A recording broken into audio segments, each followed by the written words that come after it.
To a big extent, a lot of that discussion boiled down to, in one way or another, to that conversation, which was, who's this for?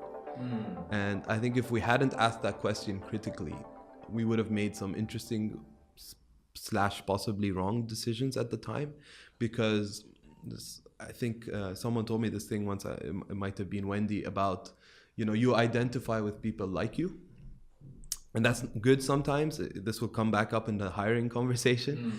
But it's bad sometimes. And we definitely, in the first few months when it was just me and Suryansh in a room building robots, we were definitely just identifying with people like us. We're like, no one outside of who we are and how we think would want this product. And it's being nudged to ask a different question, which is, no, go out and prove that or disprove that allowed us to be like, oh, wow, there's a bunch of people out there who are parts of small and medium manufacturers, large Fortune 500 manufacturers, like company, worldwide electronics manufacturers who want this. And I'm not gonna sell you the dream then that everything took off from then and we were selling tons of robots, but actually it changed a lot of our mindset, because you were then like, why do they want that?